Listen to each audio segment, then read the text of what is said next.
Hello guys, welcome back to my channel Doel lifestyle. কেমন আছো তোমরা সকলে? আশা করি ভালো আছো। আর আমিও খুব ভালো আছি। চলে এসেছি আবার একটা নতুন ভিডিও নিয়ে অনেক দিন পর। কারণ হচ্ছে এখন একটু ব্যস্ত রয়েছি। আর ব্যস্তটা হচ্ছে আমাদের হচ্ছে এক্সাম ফাইনাল এক্সাম আছে, তার জন্য পড়াশোনা নিয়ে একটু ব্যস্ত আছি। তো আজকে হচ্ছে আমাদের লাস্ট পরীক্ষা এখনও আছে, কিন্তু আজকে হচ্ছে ফাইনালের বিদায় দিবে আমাদের, ফেয়ারওয়েল যেটা বলে সেটাই। তো তার জন্য আর তার মধ্যে আজকে আবার একটা এক্সামও আছে ইন্টারনাল। তো প্রথমে এক্সামটা হবে, একটু শুনতে হয়তো কেমনই লাগছে, এক্সাম হবে তারপরে আবার বিদায়ের একটা অনুষ্ঠান হবে। তো প্রথমে এক্সামের জন্য কোনো রকম করে শুধু শাড়িটা মা আমাকে পরিয়ে দিয়েছে, কেমন লাগছে বলো। আর কিছুই করিনি, শুধু চুলটা বেঁধেছি। তো এখন বেরিয়ে যেতে হবে, কারণ 10:30টার মধ্যে হচ্ছে পৌঁছাতে হবে, কারণ পরীক্ষা শুরু হয়ে যাবে। A few moments later. তো গাইজ দেখো, এখন হচ্ছে পরীক্ষা শেষ হয়ে গেল আমাদের। আর ব্যাগে করে হচ্ছে সাজুগুজুর জিনিস নিয়ে এসেছিলাম, তো আমরা এখন একটু সাজুগুজু করে নিলাম। আর এখন এটা হচ্ছে আমাদের ক্লাসরুম, ফাঁকা হয়ে গেছে, সবাই আমাদের স্মার্ট রুমে চলে গিয়েছে। আর ওই যে দেখো, আমার বান্ধবী আসতে চাইছে না, শাড়ি পরেছে, সেই জন্য লজ্জা করছে। তো চলো দেখতে থাকো। তো গাইজ দেখো, আমরা হচ্ছে স্মার্ট রুমে চলে এসেছি। আর হচ্ছে আমাদের অনুষ্ঠান শুরু হয়ে গেছে। তো প্রত্যেকটা অনুষ্ঠান শুরু হওয়ার আগে স্যার ম্যামদের হচ্ছে বরণ করে নেওয়া হয়, তো সেটাই করে নেওয়া হচ্ছে। আর ইনি হলেন আমাদের ডিপার্টমেন্ট অফ দ্য হেড। তো দেখো, এক এক করে সকলকে বরণ করে সকল স্যারকে বরণ করে নেওয়া হয়েছে। তারপরে উদ্বোধনী সঙ্গীত হয়, আর তারপরে সকল স্যার ম্যামের হচ্ছে একটা করে বক্তৃতা দেওয়া থাকে। তো সেদিনও সেরকমই হচ্ছিল, কিন্তু স্যাররা সেদিন আর কোনো রকম বক্তৃতা দিতে চাইছিলেন না, কারণ বলছে এতদিন তো আমরা হচ্ছে বলেই এসেছি, আজকে তোমাদের কাছ থেকে শুনবো তোমাদের অভিজ্ঞতা। তো দেখো, এখানে হচ্ছে উদ্বোধনী সঙ্গীত শুরু হয়ে গিয়েছিল। তো সেটাই হচ্ছে, তারপর এক এক করে অনুষ্ঠান শুরু হয়েছে। তো সেদিন হচ্ছে আমাদের একদিক থেকে একটা আনন্দের হচ্ছে যে হ্যাঁ, একটা অনুষ্ঠান হচ্ছে, কিন্তু একদিক থেকে একটা মন খারাপের দিক থেকেই যায়, যেহেতু আমাদের আর এই 2 বছরের পথ চলা এখানেই হচ্ছে শেষ হয়ে যাবে। আর তো মাত্র কটা দিন হাতে গোনা, কারণ তারপরে তো আর যেতে পারবো না, তার জন্যই। তো এখানে দেখো, অনুষ্ঠান চলার সাথে সাথে আমাদের হচ্ছে কিছু গিফট দিতে চলে এসেছে। তো প্রথমে হচ্ছে একটা মানপত্র দিল, তারপরে হচ্ছে একটা পেন দেওয়া হয়েছে। আর এখানে হচ্ছে এগুলো হচ্ছে সেকেন্ড সেমিস্টার ওদের ভাই বোনরা নিজের হাতেই তৈরি করেছে। তো সেটাই উপহার হিসেবে আমাদেরকে দিল। তো আমরাও দেখো 2 বান্ধবী পাশাপাশি বসে নিয়ে একটু দেখে নিলাম। তো বেশ ভালোই করেছে, সুন্দর হয়েছে।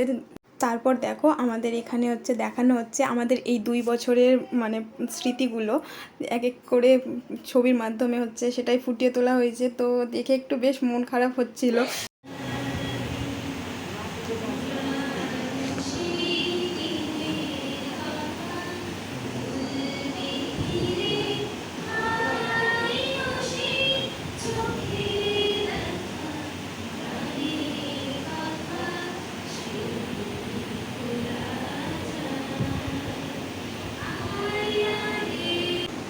অনেক ওষুধ ধীরে ধীরে কাজ করে, ধীরে ধীরে দিয়ে দিচ্ছে। প্রথমে ওষুধটা খাবার সময় বোঝা যায় না, তারপর আস্তে আস্তে তার সারা শরীরে ছড়িয়ে পড়ে। তোদের ছাত্রছাত্রীদের ক্ষেত্রেও ব্যাপারটা কাজ। তুমি আমার সবসময় আমাকে বলছি, আমি ওদের ভুলতে পারছি না। আমি একেবারেই একটা এক্সপেরিমেন্ট করতে গিয়েছিলাম, যাতে ওদের লেখাপড়ার সঙ্গে থিয়েটার থেকে মেলানো যায়, এবং তাতে ওদের লেখাপড়ার বিষয়টা মনের মধ্যে আরো করতে হয়। কিন্তু যে আনন্দের সঙ্গে হইচই করে, প্রবল উৎসাহের সঙ্গে ওরা এই কাজটা করলো, সেটা আমি ভুলতে পারছি না। তুই জানিস, আমি আশীর্বাদে বিশ্বাস করি না, কিন্তু মন থেকে আমি বলতে ইচ্ছে করছে, ওদের ভালো হোক, খুব ভালো হোক। যদি মনে করি সেটা ওদের একটু করে শোনা। এই কথাটা ওদের আমি একদিন ক্লাসে অল্প কয়েকজনের সামনে বলেছিলাম, সবার সামনে ওরা 68 জনই আজকে এখানে উপস্থিত, এবং তোমাদেরও বললাম। স্যারের সঙ্গে আমরাও, স্যারের শুরু করে আমরা সমস্ত শিক্ষক আজকে বলছি, ওদের ভালো হোক, খুব ভালো হোক। এই বলে আমি শেষ করব। সেকেন্ড সেমিস্টারের ছাত্রছাত্রীরা তোমাদের জন্য একটা গান গেয়ে অনুষ্ঠান শেষ করবে, তারপরে তোমরা এখানেই বসে থাকবে।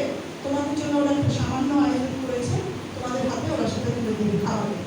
তো দেখো, ম্যাম যে কথাগুলো বললেন সেগুলো হচ্ছে, আমাদের নাটক হয়েছিল একটা পেপার, সেই পেপারে হচ্ছে একটা স্যার এসেছিলেন, তিনি হচ্ছে এই কথাগুলো বলেছে। তো তারপরে দেখো, আমাদের এখানে হচ্ছে টিফিন দেওয়া হলো। তো আমরা টিফিনটা পেয়ে একটু আনন্দিত হলাম, কারণ বেশ খিদে পেয়েছিল, তার জন্য দেখো আমাদের হাসি। তো গাইস দেখো হচ্ছে সব কিছু শেষ হয়ে গেল প্রোগ্রাম। তো এখন বাড়ি যাচ্ছি, 4টা বেজে গিয়েছে। আর এই যে গিফটটা হচ্ছে ব্যাগে ঢোকানোর জায়গা হচ্ছে না, আর এখানে হচ্ছে টিফিন দিয়েছে আমাদের খেতে, তো সেটারও হচ্ছে জায়গা হচ্ছে না রাখা, তো হাতেই নিয়ে যাচ্ছি। আর ঘেমে দেখো পুরো মুখ একদম ঘেমে একসা হয়ে গিয়েছে, তো অনেকটাই মন খারাপ। আর এই ইউনিভার্সিটি আসতে পারবো না, শুধু পরীক্ষার কয়দিনই আসবো। আর তো আগের মতন রেগুলার আর আসা হবে না, যে প্রত্যেকটা দিন একটা নিয়মের মধ্যে বাধা থাকতো যে 10:30টায় ক্লাস শুরু হবে, 10:30টার দিকে আসবো। সকলেই নিজের নিজের অভিজ্ঞতা শেয়ার করছিল, তাতে এটা ওই একটা যে একটা মন খারাপের দিক থেকেই যায়, ওই রকম হচ্ছে আমাদেরও একটা মন খারাপের দিক। যেখানে গিয়ে বলতে পারিনি, কিন্তু সত্যি একটা মন খারাপ। আর স্যারদের ম্যামদের কাছ থেকে যা শেখা হয়েছে সেটা নিয়ে আর বলার কোনো ভাষাই নেই। যতটা শিখতে পেরেছি স্যার ম্যামরা শেখাতে পেরেছে, সেটাও আমাদের কাছে অনেক অনেক। তো সেখানে কিছু বলতে পারিনি, আর এখানে এসে দেখো কত কথা বলছি। আরও কিছু অনেকটা কথা বলার থাকে, কিন্তু বলতে পারছি না। তো এই ইউনিভার্সিটিটা খুব মিস করব, আর কিছুই বলে নেই। অন্যদিন বাড়ি যাওয়ার জন্য তারা থাকে যে কি বাড়ি যাব কখন বাড়ি যাব, কিন্তু আজকে না, যতই আমার টিউশন পড়ানো থাকুক তবুই তারাটা হচ্ছে না যে কি বাড়ি যায়, কারণ শেষ দিন তো আর ইচ্ছেও করছে না। তো চলো এখন গাড়ি ধরবো, দিয়ে বাড়ি যাব। আর আমি আর আমার এই বান্ধবী হচ্ছে একসঙ্গেই আসা হয় না, কিন্তু যাওয়ার সময় একসঙ্গেই যাই আর একসঙ্গেই থাকি। আমার ভিডিওতে হয়তো দেখতে পেয়েছে বান্ধবীকেই, আর এই বান্ধবীর সঙ্গেও আর দেখা হবে না। আমার পরীক্ষার কটা দিন খুব মনটা খারাপ করছে, আর একটা বান্ধবী তো হচ্ছে চলে গেল। তো চলো এখন গাড়ি ধরবো, গাড়ি এখন কখন পাই।